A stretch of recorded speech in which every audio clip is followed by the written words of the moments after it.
From UFOs to psychic powers and government conspiracies, history is riddled with unexplained events.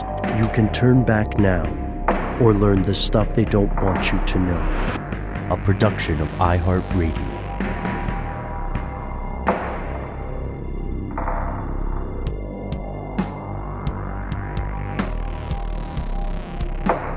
Welcome back to the show. My name is Matt. My name is Noel. They called me Ben. We're joined as always with our super producer, Paul, Mission Control Decant. Most importantly, you are here. That makes this the stuff they don't want you to know. A little bit sleep deprived. We're on the road, 2/3 of us, but we decided to make good on something we talked about previously. In an earlier episode, we explored a frightening conspiracy surrounding prison corruption, tainted blood products, and a global network of blood brokers who, through either negligence or knowing misconduct, gave thousands of people incredibly dangerous infections. HIV, hepatitis, probably more. And in that episode, remember, we noted that this was only one blood conspiracy and we'd have to return to them in the future, right? Yes, so please do go back and check out Bad Blood Part 1 for the kind of groundwork of how blood and plasma donations work. We will go into some more further detail about that on this episode. We also, in that previous episode, go into why transfusions are so very important, as well as a brief history of some of the medical breakthroughs that include things like plasma products and things that can be used to help treat very serious diseases, hence the extra kind of ickiness when these kind of shortcuts are taken that result in people who are desperately in need of remedy end up being infected when all they're trying to do is cure themselves of an already life-threatening condition like hemophilia. Yeah, and this is a very good thing. Just to get it out in the front, like the idea of blood transfusions, donations, plasma, all of that has saved millions and millions of lives. Every year, people donate over 100 million units of blood across the globe. And we talked a little bit about units in our previous episode. I don't think we defined it. So just in case, a unit of blood is about 525 milliliters, roughly the equivalent of 1 pint. So for loose cocktail napkin blood math, that's 100 million pints of blood, which sounds like a lot. And it's a lot. Yeah. It's a lot of blood. It's if you saw it in one room, you would be like, this is too much blood. Yeah. Well, yeah, because there are things called blood banks that came around in the late 1930s, like 1937, where it's where vampires make their deposits. Yeah. But sorry. It is. They make all their deposits. They also make lots of withdrawals. Indeed. But it is crazy to think that since the late 1930s, we have had these things called blood banks. Refrigeration and storage techniques improved a lot from that time. But one of the biggest problems with storing this huge amount of blood that we're talking about here is how quickly that blood goes bad, right? Yeah. Yeah. Which means it means there has to be a constant, basically, flow of blood into the blood banks and out of the blood banks, or else it's wasted. Yeah, there needs to be a churn there. And not everyone there's like a base expected demand for blood or plasma, but not everyone in need of a transfusion needs the same amount of blood, obviously. And individual cases vary on so many there are just so many variables, right? We know that demand can also vary by region, peak holiday periods, illnesses, like a pandemic, for example, and even just the time of the year can make a big difference, because there are times when, car accidents might spike and things of that nature. So there's another issue too, right? You have to have the churn. This is not stuff that you should legally or ethically just keep around and roll the dice on. And not everybody can donate blood.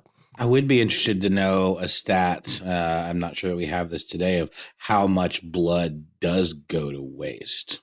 If waste is maybe the right word there, because, it does have a shelf life. And I would think that there would be people in charge of these types of programs that are gauging demand and, keeping that in mind or taking that into account.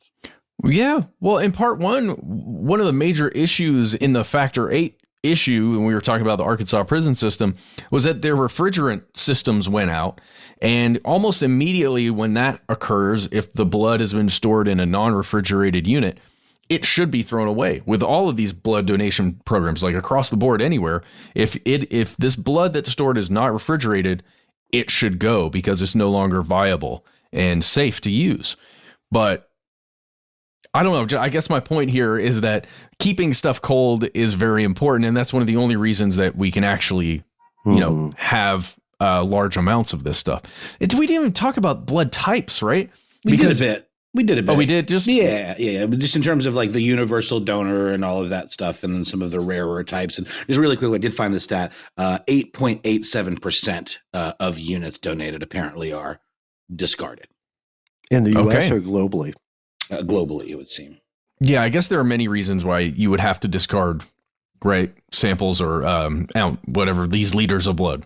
If it's contaminated, then that would be ethically and legally a reason to discard it. We also needed to talk a little bit about the importance of heating different blood products as a way of removing infections. That's what we're saying is a very important thing. It has saved many, many lives, and there is a lot of stuff that can go wrong. Like right now, due to the restrictions on eligibility for blood donors, only 38% of the U.S. population is thought to be eligible.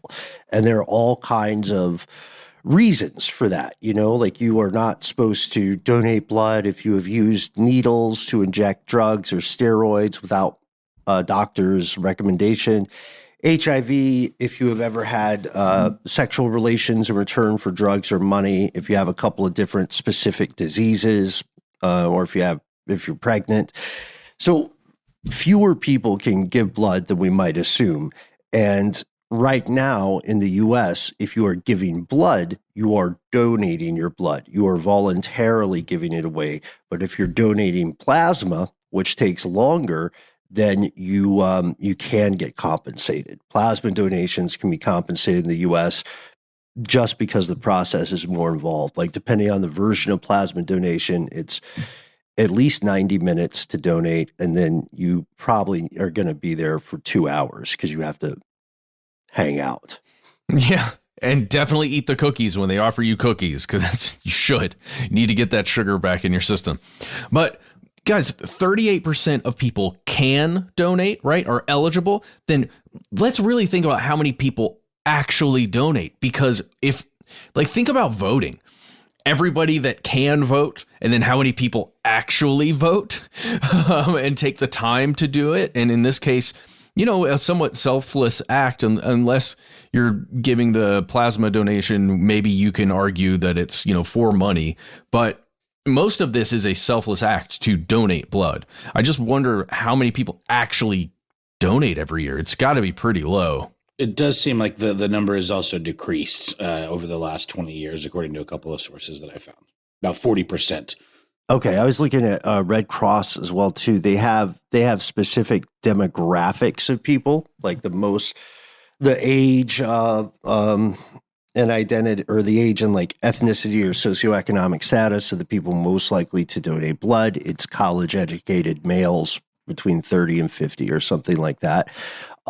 And this means that, yeah, I think voting is an appropriate example. A lot of people who can do this do not. And sometimes it's like one of those things where you think, oh, it's good in theory, but I won't go out of my way to do it. However, if I'm like walking by the mall and I see a blood drive, then I'm happy to do it when I come across it. Right? Yeah. Well, I would just have to admit that I don't, man. And I should. I know I should. The only people I donate blood to are LabCorp, and that's when they're testing me out, Yeah, I've got a real aversion to needles, and that's no excuse. And maybe this will be the year that I put on my big boy pants and do that, because Ben, I was looking around and I found a very recent article on NBC News with some quotes from the Red Cross saying that, I didn't think about this, but because of things like COVID, that blood donation has significantly dropped even further, and it was already way down. And they said in this article that over the past 20 years, it has decreased by about 40%. So it's they categorize it as catastrophic levels. Yeah, they had the first ever, I think we mentioned some of this in part one, but they had the first ever like blood crisis they declared recently, and it was due to the pandemic. It also, we see that during times of peace, these donations start to peter down a little bit because, you know, if there's a war going on, if there's a war effort, then there's patriotism involved, right? Now you're doing your part for the folks on the front line. But yeah, for any number of reasons, this donation stuff, even when it goes well, it is a continual churning process, and the system is far from perfect. The industry has made horrific, fatal missteps in the past. We talked about Factor 8, just the quick and dirty on that. In the Factor 8 scandal, prisoners were exploited to donate blood, even when they were known to have HIV and hepatitis, and this affected innocent people around the world. To this day, we don't know how many were impacted by these products that all came from a single prison. All we know is this is not the only example of tainted products. Maybe before we move on a little bit further, we should talk about another documentary. We're mentioning this off air, Bad Blood, which is a great complement to the other documentary, Factor 8. Yeah, you can check it out. You can find it. I think you found it on Amazon, right, Ben, where you could actually watch it right now. It's a documentary that was at least produced or released on behalf of the creator, Marilyn Ness, and PBS, like Public Broadcasting, and came out 2010. It's like about an hour and a half. It's a feature-length documentary. It's about the same thing. I would say, at least from everything I've read about it, I have not watched it yet. According to the synopsis, it's about the 10,000 people with hemophilia that were using this Factor 8 product who were infected with either HIV, hepatitis C, or some combination. Yeah, so check that out to get another angle on what's happening here. Neither of those films really mention what we're going to explore today, because it turns out other countries have plenty of bad blood scandals all their own. We're going to pause for a word from our sponsors, and then we'll head east.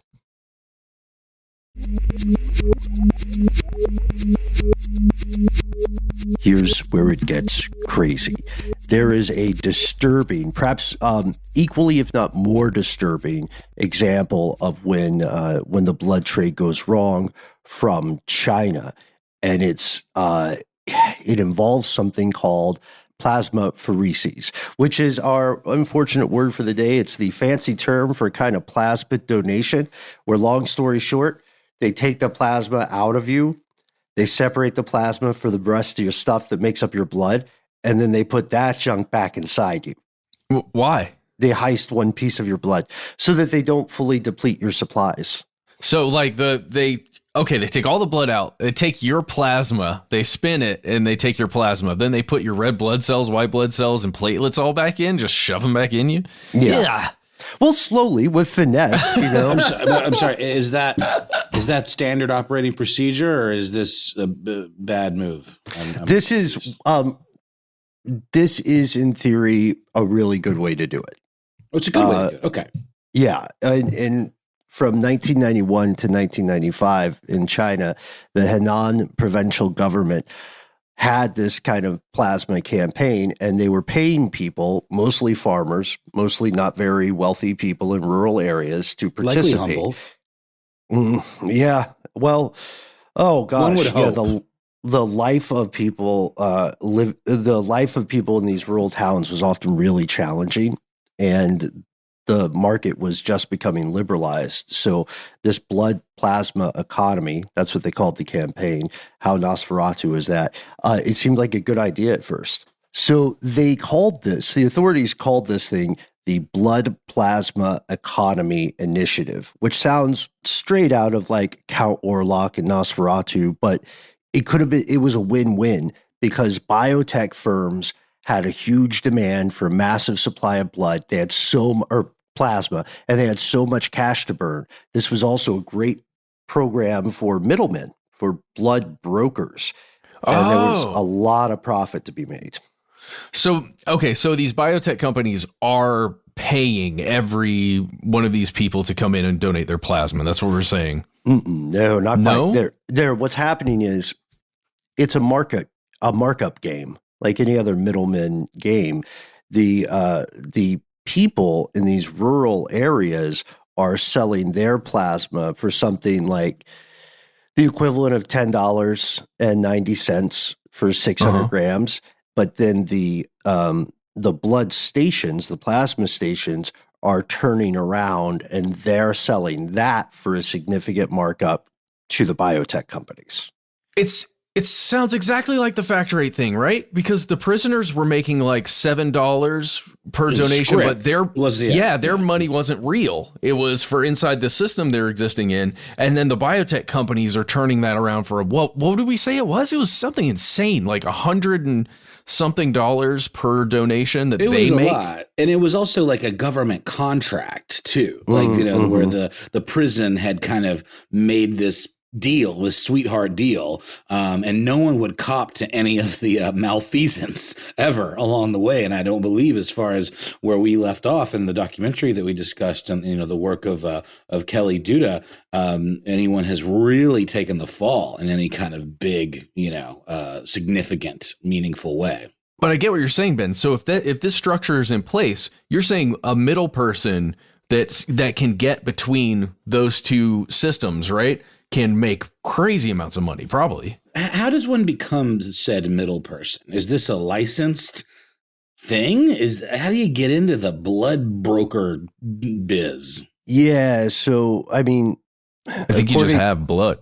According to, I was going to say, according to most of the folklore, what happens is your master bites you, but you don't get any of their blood. So you're imbued with certain abilities. It is vampiric, though. The whole thing is very, I don't know, it's a great example of taking advantage of a system that doesn't have enough oversight, it would seem.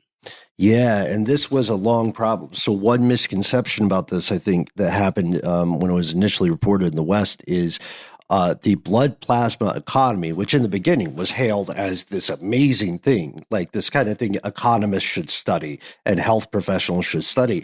It does not come out of the blue. It is indeed an escalation, an expansion of programs in China dating back to the 1940s, where they built out, as they had more and more people moving into these huge cities, they had a growing demand for blood, and they went from the urban to the rural areas to supply it. So they've been doing this for decades.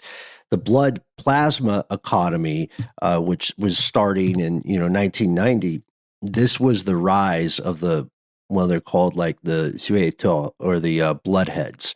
And they were already established well enough that they had a street name for people who made a living like this. And these are people who are donating, or the people who are collecting? These were people who were doing both. So it can, in general, refer to people in the industry. These middlemen, they might go into a village and they might organize group travel to a station, right? And then they get a vig off that. So by the time the BP, blood plasma economy, comes into play, there are already thousands of public donation centers and commercial, private monetized centers. And those private or commercialized ones, those are owned by the blood brokers often, right? So, think about it though. In the 1990s, you're in a rural agrarian part of China, a payment for one plasma donation could be more than you would make in a month. I mean, there's a lot of parallels here with the closed system of a prison. I mean, not to say that these farmers are, imprisoned per se, but they are cut off from the rest of society, at least the more industrialized parts of the country. And it would seem that they're being incentivized in a way that's similar to the way the prisoners were being incentivized. And it can cause some weird, shady math, I believe, somewhere down the line. It feels like morals get bent often when there is that kind of monetary incentivization. I mean, look at capitalism. But yeah, it just on both sides though, with the folks donating and with the folks that maybe would be turning a blind eye because, gosh, it's such a sweetheart deal. We can't, pass up any. We need all the blood we can get. Well, think about right now, if you could double your monthly wage, like right now, if you could go donate blood and double your monthly wage, you don't not do that, right? Right. It's also, there are a couple of other things that get twisted here. One of them is, if you are the authorities who are most, like on paper, the people required to keep this all on the up and up on the government side, then you also have a quota of the amount of blood that you are expected to produce with your programs. Oh, gosh. And a number of things you have to supply to hospitals. So which do you prioritize more? Dude. It's like No Child Left Behind. I mean, it isn't it? You know what I'm saying? Like when you have this mandate that is very unreasonable, you're going to do whatever it takes to reach it. Boeing. Sorry, excuse me. And another Boeing panel left work early. You guys saw Are you that? serious? Mm-hmm. Oh yeah, man, I just listened to the John weekend. Oliver bit. Wow, how are they going to come back from that? That is wild. It's because they're too big to fail. Yeah. Yeah, it's a too big to fail thing in a industry that has a little bit of what we would call plot armor in the world of fandom and fiction. Now, not to derail, but I did not quite realize that those planes, or the one where the door got sucked off, was brand new. I did not realize that. These are like systematic design flaws and or quality control flaws. It's wild. Yeah. Oh man. Just don't talk about it and go to your car at your hotel. Just don't go out to your car that's parked at your hotel if you're talking about this stuff. That's all. And do make sure that if you are worried about that, you spread the word well in advance and several times on record. Tell people that you will never take your own life. And, let us know. Let us know how it goes. There's another twist to this blood plasma economy program. If you are paying people to donate plasma and or blood, then you are removing any success for voluntary donation. Because now people, even in China tried it for a while, but even people who would have voluntarily donated blood or plasma, they're saying, well, why the hell would I do that now when I could just go a town over and get paid to do it? Yeah, no reason. So we see these economic incentives, if not part of an active conspiracy, they do coalesce and they have a cumulative effect. This shows us that, I don't know, it's important to remember this blood economy thing, blood plasma economy. It came as a result of earlier stuff. So wouldn't that mean, in theory, lessons learned from the earlier programs would make it more of a win-win?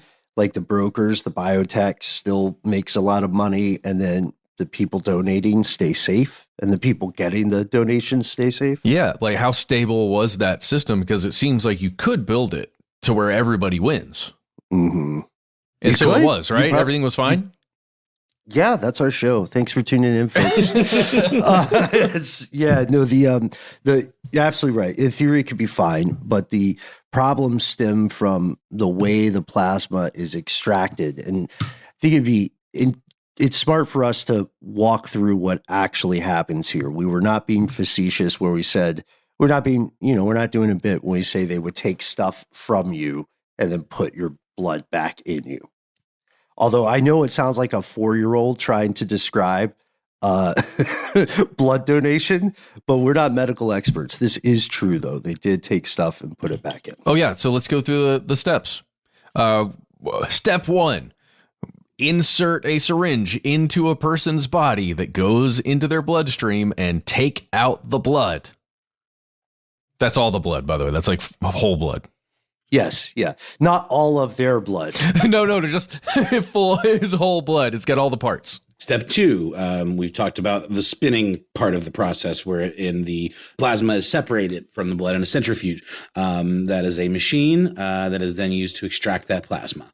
Step 3. Oh, yes. Step 3. After the plasma is extracted, like you were saying, that takes a while for them to separate this stuff. Then the same blood minus the plasma is pumped back into the person's body. So it's a more involved process. It sounds super weird. We think so too, but it is completely safe so long as everybody's following the SOPs of sterilization and safety. That did not happen. Real quick aside, is this the same process that was or is done over here, putting the blood back in, or is there something unique about this particular process? I'm not on factor 8, and correct us here, folks. On factor 8, I think they were just taking the plasma and separating it after they extracted it. I don't know if they were putting it back in the bodies.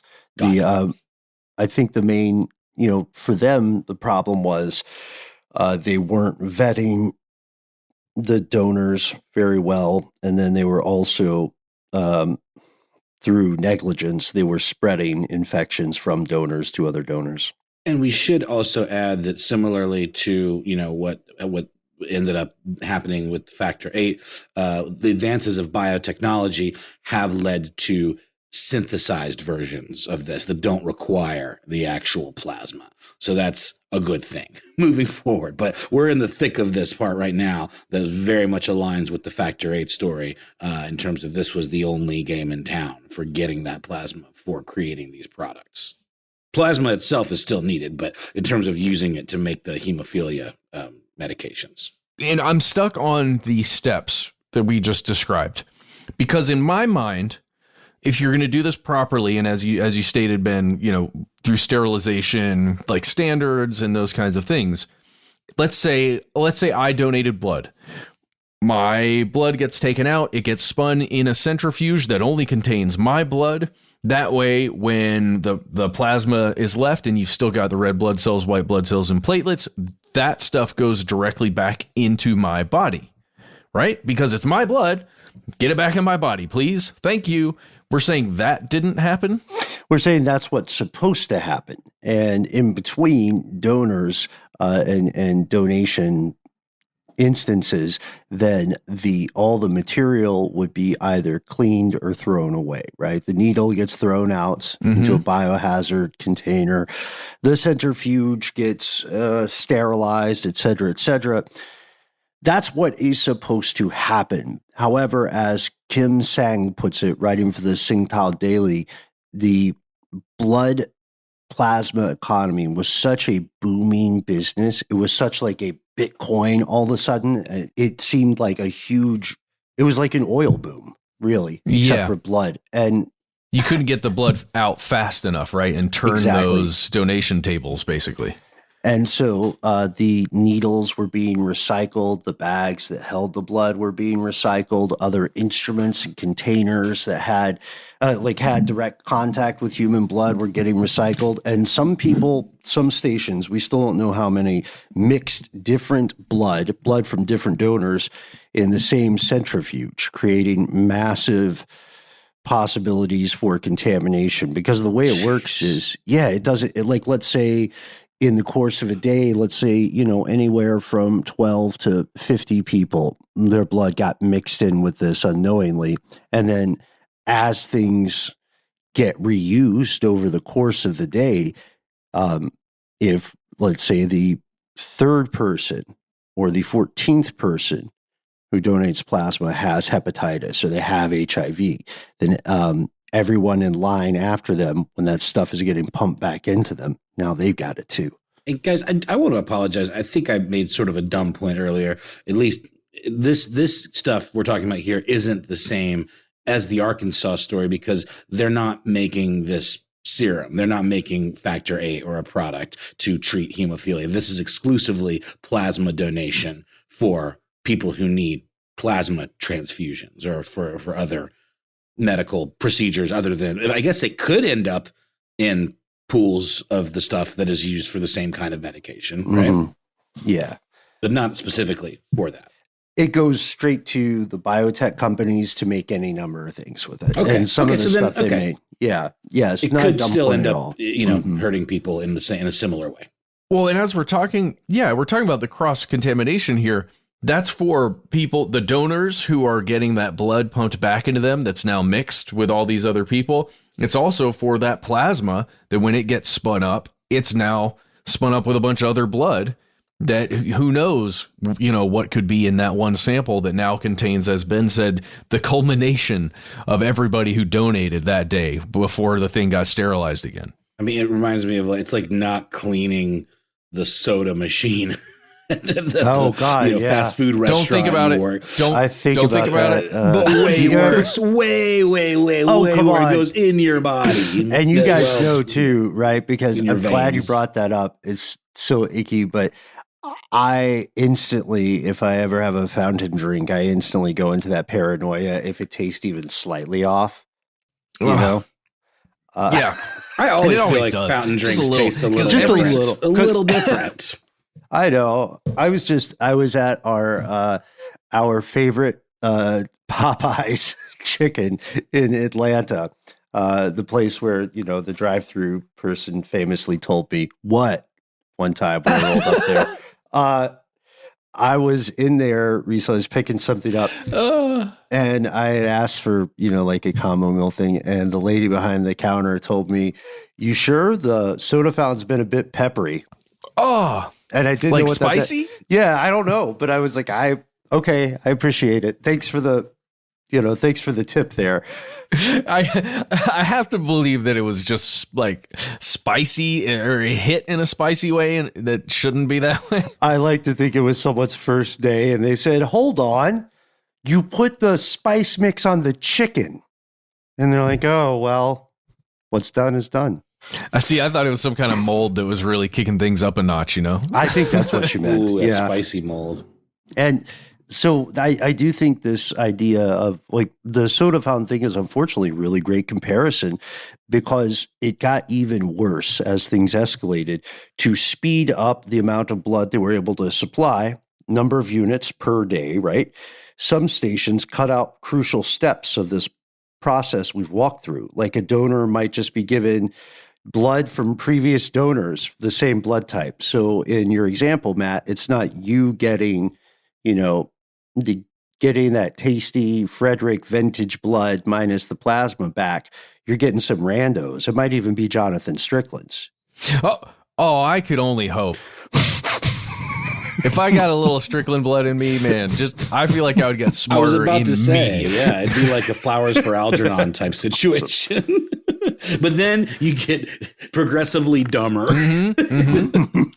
Well, that first moment, like I fully understand what a QLED is versus an OLED, and I can like break all of that down. Oh yeah, that's what. Then we just have to keep little vials of it around with us, and I guess refrigerated inside pockets. Yeah, Matt starts slurring his words. We got to give him a dose of the juice, Yeah, strick me up, baby. Strick me, hurry. Strick him.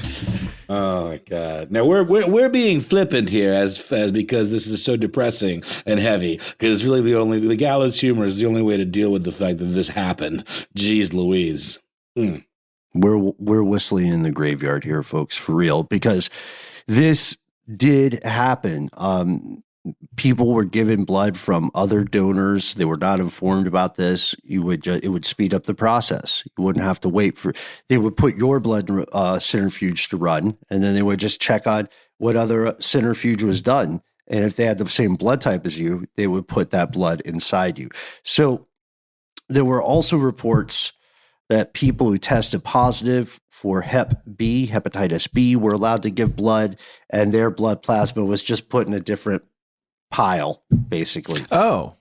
Yeah, my translation with Chinese is not that good, so maybe a figure of speech, but the Hep B pile, which all means that without their knowledge and certainly without their consent, these financially disadvantaged folks were forced into sharing needles on a massive scale. What could go wrong? We'll tell you after a word from our sponsor.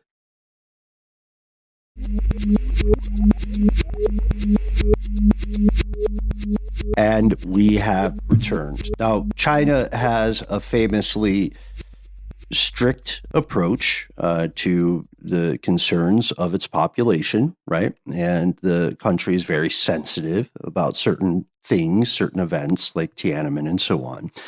But this public outcry is different. The government can tamp down on political protests pretty easily, but this is not necessarily political. This is a national medical crisis. Now we don't know how many people in our country may be carrying HIV, may be unknowingly transmitting it to their children, their partners, people they just hang out with. So the government has to do something. Because we're saying it started in 1990 and then this system rolled on for 3, 4, maybe even 5 years. Wow. And so I guess that's around the time when they realized there were big problems. Yeah, right. That's right. And then in 1995, they rolled out something else, which was some new policies that changed some things around for hopefully the better. At the very least, the blood stations in Henan were starting to get shut down. And, another thing that the Chinese government is known for is being a bit opaque, let's just say, in terms of their acknowledgement of mistakes that were or were not made. So this is about the best you're going to get, which was in 1996 when the Ministry of Health issued a document called Administrative Statutes of Blood Products that required plasmapheresis stations only collect plasma from specific areas. But Ben, I wouldn't say they exactly admitted to wrongdoing, right? They just issued some new declarations that changed things around. But it wasn't like we're doing this because we effed up. Right. Yeah. They're saying they're tightening the restrictions because around this time, there are these reports that start sporadically coming out that say, hey, why does everybody in this village have this hepatitis in particular? Or why? Good look. Right. And the damage had been done. They were hoping, whomever was in charge at the time, that if they had removed plasma donation stations from those rural areas, the ones that seemed troublesome, then the problem would solve itself in a way that could save face for everybody and let people still make a lot of money off this. But like you said, the horses left the barn, the badger's out of the bag. Right now, the best estimates guess that 40 to 60% of the more than 3 million people who donated plasma in this way contracted AIDS afterwards. And that means that over 1 million people, innocent people, died as a direct result of participating in this initiative. More will die on the way because these infections were carried by them without their knowledge for so very long. And it probably authorities knew about this and just didn't inform them. I think they had to know. Yeah, it feels so similar to the Factor 8 issue because the money was flowing. And how do you can't really put a stop to it when it's, well, you should, but it's kind of difficult to do once it's that profitable. And, and high-level officials practice plausible deniability. But I swear, I think I mentioned to you guys off mic that I've never been more suspicious of the Clintons than I was after discussing that story. Because there were so many indications that this information was absolutely available at the highest levels. Yeah, and then how far does plausible deniability go? I understand that, especially at high-level political or corporate positions, you might not be able to watch every falling sparrow. I'm a busy guy up here. Right. I don't got time for all this. These are below my pay grade. But after a certain point, deniability is no longer plausible, and you are at the very least just terrible at your job. You know what I mean? Especially when it directly impacts people not even in your state or province or country, right? It's so disappointing. It's heartbreaking. The investigations go on, and over time, what they find is more and more villages are ravaged by AIDS and hepatitis. It's almost certainly, it's too generous to say almost certainly. It is definitely because of these plasma stations. And just for a snapshot example, there was a small area in Henan, in Kaijan County, they had 3,170 villagers. Of those, 43% tested positive for AIDS. God, that's insane. That average is mind-boggling. It's terrifying, And in the village of Winlao, 65% of the residents tested had HIV. And imagine your own hometown, if more than half of your neighbors had been infected by government inaction and corporate obscenity in this way. What hits me is, if you've ever visited rural China, the people there are wonderful, just like most people in most places of the world. But their lives are already very difficult, very, very difficult. And adding this, I just keep thinking of like a kid having to learn this. Guys, I'm stuck on that town that had 65% of the residents that contracted HIV. That's just so devastating and insane. And especially given that this program started in 1990, correct? Right. If you look back, 1983 to 1985 is when pretty effective HIV blood tests existed. Right. So at least 5 years prior to the program even starting, you could be screening people. If you're running this program, you could be screening everybody who's donating to see, right? And that alone, to me, is just unconscionable. Yeah, just insane. And then to let it run for so long. God, man, Ben, that's what haunts me, man. It haunts me because bribery explains at least part of it, right? Which is tremendously common in these systems. But again, I am haunted by the image of a kid who already has a really tough, challenging life and has all their own, they have their dreams, their aims, they want to make their parents happy and all this other stuff. And then they learn that the natural progression of their life has been knocked off kilter. And it's, dude, can I ask something horrible? And I'm going to ask this just because I want to talk about it and I don't know, and I don't mean anything by this other than I'm curious, and it is curious to me. I'm thinking about China's one-child policy that started in 1979. In this, program, we're about 11 years later.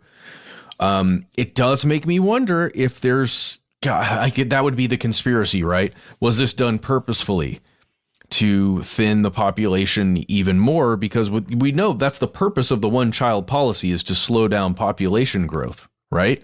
This is the program in China that ran from 1979 to pretty recently, right? Like 2016 or something, 2015. Right. Applying to the Han ethnicity, which is really the mainstream ethnicity. So like the thing about the one child policy is, it had terrible ramifications in terms of femicide and things like that.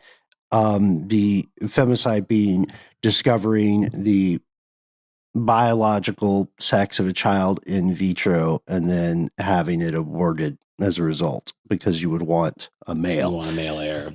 Yeah. So there was this huge distortion between like male and female birth rates, or survival rates, if we really want to be honest about it. In terms of this, I find that a fascinating and intriguing branch of speculation. The only issue is there are faster, more efficient ways to do it that could still give you that plausible deniability. Oh, yeah. No, I completely agree.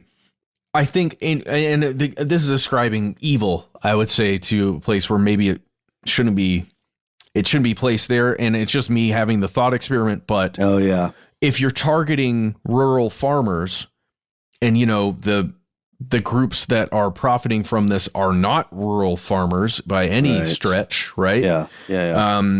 If you give the families something like HIV or AIDS, not only are you infecting anyone else in that, in that household, down the line if a child comes into the world. If done purposefully, this would be a form of controlled genocide. And I'm not saying it is. I'm just saying this is the like mind could jump there. I will just say that if you're interested in the one-child policy stuff and how that really did have horrible ramifications in and of itself, there's a documentary called One Child Nation that came out in 2019 through PBS's Independent Lens program, which is always next level good, that I would highly recommend checking out. Mm-hmm. And the results of the one-child policy itself are going to continue well into your lifetime as you listen to this evening show, because it lasted from 79 to 2015.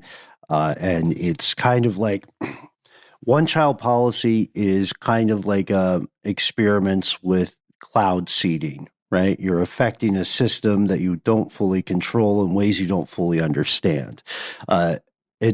It's tough, man. It's tough out there. And we'd love to hear your personal experience with it. If you've got any, let us know. So we have a terrible situation. We have places where there are pluralities of people infected with HIV, with hepatitis. And it's just because of the nature of how these things spread. And, you mentioned, Noel, earlier the idea of an admission of guilt. We did get one, didn't we? I was surprised to see that. Yeah. 2004. Yeah, the government did publicly admit, which is in a rare show of, again, I'm not trying to dogpile on the Chinese government, but they do have a bit of a history of obfuscation, let's just say. And we're not obviously I'm glad you're bringing this up. We're not xenophobes at all. No.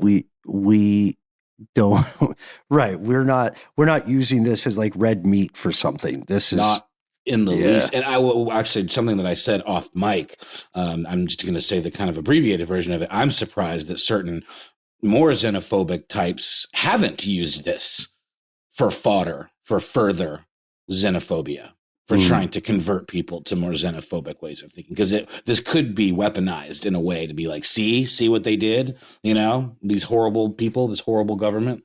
I'm just was surprised that hadn't happened and that we hadn't really heard that much about this outside of this investigation. But the government of China did publicly admit that by its estimation, at least 24% of all HIV cases in China came directly from what we've been talking about today, from this dirty plasma business. Yeah. And so you would think, just like the case of the blood plasma economy program, you would think the lessons learned from the past may have been informing the events of the future and the present. Well, we thought so too, and we were incorrect. So we're right there with you. Fast forward to 2019. A similar thing happens again. This time in Shanghai, a specific company, a pharma company named Shanghai Xinxing Medicine Company, they got in hot water on suspicion that they sold 12,000 units of blood plasma product contaminated with HIV. So this is still a possibility. It still happens. And hopefully the authorities are just a little faster about it now, or holding people accountable, right? And then that came on the heels of like the month before then, there was this panic that the government gave more than 100 kids expired polio vaccines. A few months before that, hundreds of thousands of kids got faulty diphtheria, tetanus, and whooping cough vaccines. Yeah, that's interesting because we just sorry, not interesting. It's horrifying, but we had talked about how China was one of the very few places where polio is still a thing, right? Yeah, Pakistan and Afghanistan have the same. Yeah, and it still occurs in China. Sure. Right. Yeah. It's tough. And, the question there is maybe more like just negligence and trying to, and not downplaying this at all, but it's a very large country. Well, right? I mean, you guys have had this situation in your own home where, you're checking on, maybe it's like a dairy thing or a vegetable in your fridge, and you're like, is this on the line of expired? How far over is it? It's sell by. It's fine. It's sell by. Yeah. So maybe that's what they did, And so members of the media for this 2019 event, with the tainted blood products, members of the Chinese media spoke up and said, hey, there's going to be a cover up. Pretty soon they'll say injecting this is good for your health. Don't panic. And that appears to be part of what happened. So we have to follow up on the 2019 story to learn more as the investigations continue. But one thing's for sure, like we said at the top, when the money gets too tempting, the demand gets too high, people will cut corners. They will attempt to bleed every last cent from a broken system before it collapses. And that, I argue, is the stuff they don't want you to know. Also, you should donate blood. Please, if you can, you are saving lives. Couldn't agree more. All of the stuff that we've discussed has really got me thinking. I mean, I really am. I can barely keep from passing out when I get blood taken for, medical purposes, but I'm going to have to steel myself and do that because I didn't realize how desperate the situation was in terms of the blood supply, in the United States.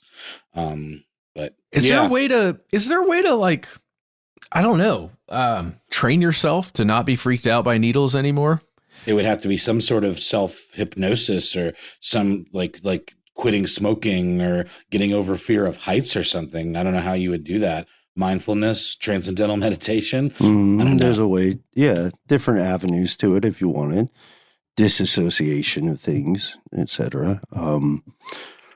Yeah. I just remember I used to be really freaked out by it for a long time, and something changed and I didn't do it actively. But I definitely just started. Were you getting more medical test?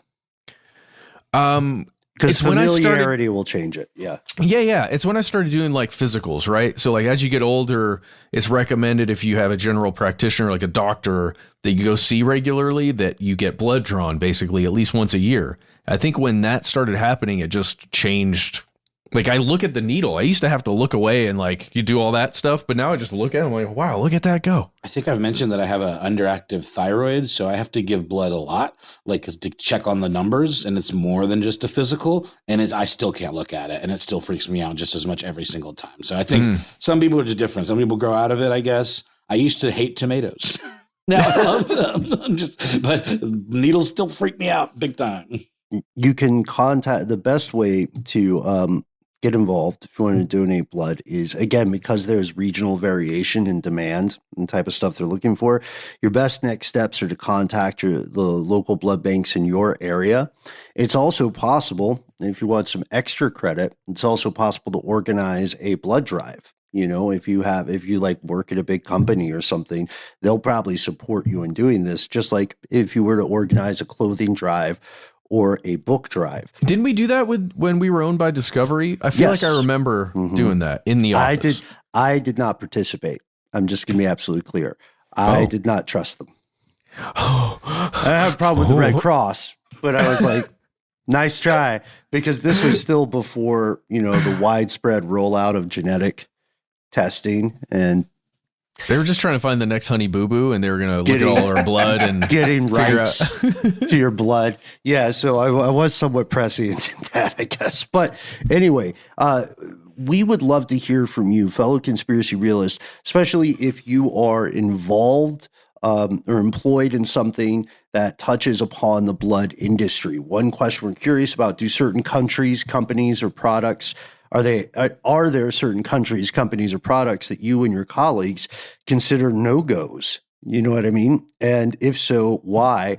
What do more people need to know about bad blood? And what have your experiences been, again, with stuff like the one-child policy, traveling in China, interacting with the Chinese government? This is stuff that that may be really helpful to us in the future. So please, let us know what's on your mind. We try to be easy to find online. Oh my God. Donate your ideas to us. That's what it was. We drink your milkshake of ideas. You can provide us said ideas on the usual social media channels of note. We are Conspiracy Stuff Show on Facebook, where we also have our Facebook group. Here's Where It Gets Crazy. On X, FKA Twitter, and on YouTube, where we roll out delightful, we think, and we hope you do too, video content every single week. On Instagram and TikTok, we are Conspiracy Stuff Show. Hey, do you like calling people? Why not call us? 1-833-STDWYTK. That's our number. When you call in, you'll hear our voicemail system, you'll hear a familiar voice and a little music, and then just say whatever you'd want. Just make sure to give yourself a cool nickname and let us know if we can use your name and message on the air. If you got more to say than can fit in that message, why not instead shoot us a good old-fashioned email? We are conspiracy@iHeartRadio.com.